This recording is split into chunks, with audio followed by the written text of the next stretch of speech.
너 뭐 믿고 까부냐? 광배 믿고 까분다이. 안녕하세요, 호영팬입니다. 오늘은 분석과 정보 코너 정보 플러스 영상입니다.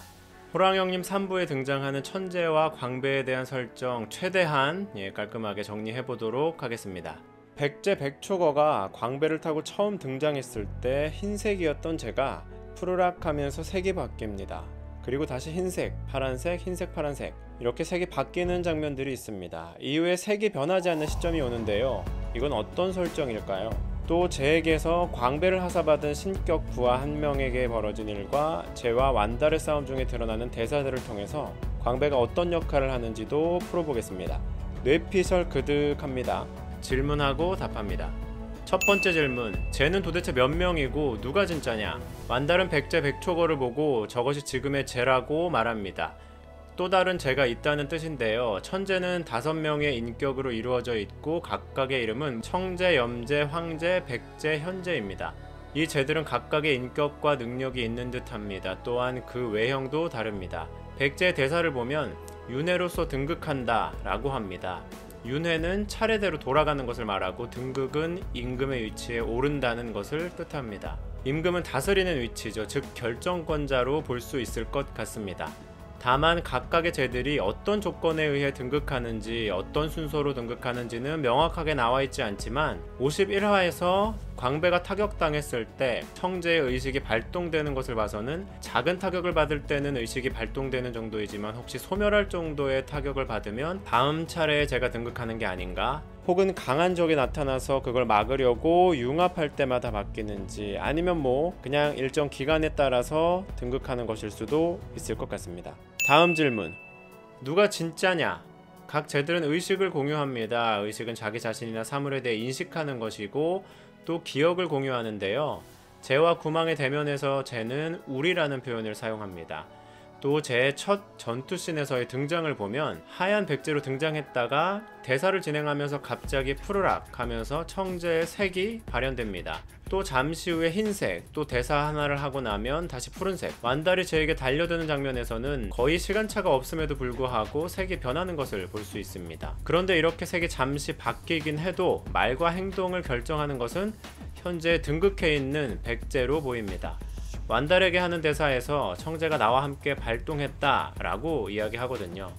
이는 색은 청재이지만 대사는 백제 1인칭 시점입니다. 그렇기에 특정 조건이 되어 다음 제가 완전히 등극하기 전까지는 다른 제가 발현되거나 혹은 융합되더라도 모든 말과 행동 그리고 전투까지 등극한 현재의 제의 통제를 받는 것 같습니다. 5명이 의논해서 이렇게 말하자 이렇게 움직이자 하는 것 같지는 않습니다. 두 번째, 그럼 광배는 뭐냐? 방금 제가 흰색과 푸른색으로 계속 바뀐다고 말씀드렸는데요. 더 이상 제의 색이 바뀌지 않는 시점이 있습니다. 그 시점은 바로 완달이 제의 장막을 파괴하고 광배가 땅에 떨어져서 제가 광배에서 내려온 이후입니다. 이전까지는 제가 광배에 앉아 있는데요. 그때만 색이 바뀌면서 청재가 일시적으로 발현되었습니다. 제가 광배에서 내려온 후, 즉 물리적인 거리가 멀어졌을 때부터는 계속해서 백제의 모습과 색을 유지하게 됩니다.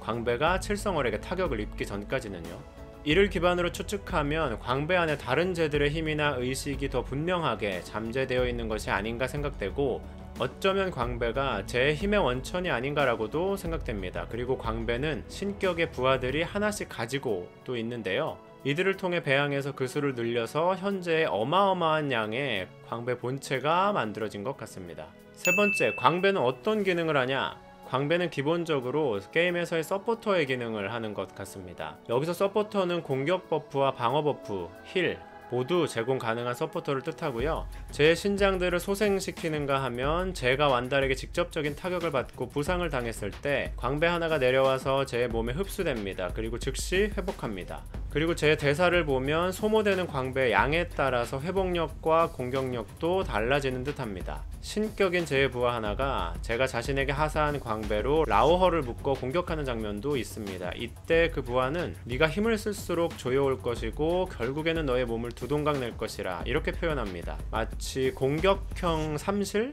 그런 기능을 하는 듯도 합니다. 네 번째, 광배가 완전히 소모되면 제가 죽나?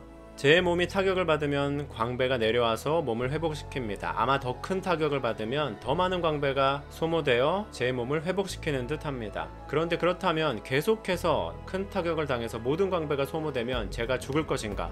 이것은 신격인 부하 한 명을 통해 작가님이 보여준 장면으로 유추해 볼 수 있는데요. 자신의 광배로 라오어를 공격한 부하는 라오어가 광배를 산산조각 내자 그대로 소멸하고 맙니다. 제 생각에는 금강저에게 야 완달 내가 잡을 테니까 내 몸까지 같이 뚫어 라고 자신의 몸을 전혀 사리지 않았던 제인데 광배가 완달에게 타격받을 것을 염려해서 하늘로 올려두는 등 자신보다 광배를 좀 더 안전하게 두기도 하는데요. 또한 계속해서 무한하다 뭐 이렇게 입을 터는 게 이거 제가 볼 때 확실히 지금 준비된 엄청난 양의 광배를 믿고 까부는 거거든요. 그리고 청제의 의식이 발동되었을 때 광배의 연소가 갑절로 일어나면서 제가 훨씬 더 강해집니다. 아마 적제, 황제, 흑제 뭐 이런 나머지 제들이 모두 융합하면 지금 보이는 엄청난 양의 광배가 소모되어서 거의 남지 않을 수도 있을 것 같아요. 제 추측으로는 그 수가 줄어든 약해진 광배는 천재의 치명적인 약점이 될 것 같습니다. 그래서 정황상 광배가 완전히 소모되면 쟤도 더 이상 회복이 불가하게 되고 그 상태에서 소멸될 만큼의 타격을 입으면 진짜로 완전히 소멸하지 않을까, 혹은 융합하고 얼마 남지 않은 광배가 타격을 받아서 완전히 깨졌을 때 그때에도 소멸하지 않을까. 그래서 제가 내린 결론은 천재가 나는 무한하다 이렇게 이야기하는데 완전하게 무한한 것은 아니다 라고 생각됩니다. 간단하게 여기까지 정리해봤는데요. 혹시 제가 잘못 분석한 내용이 있으면 댓글로 남겨주시면 수정하도록 하겠습니다. 좋아요와 구독 부탁드리겠습니다. 감사합니다.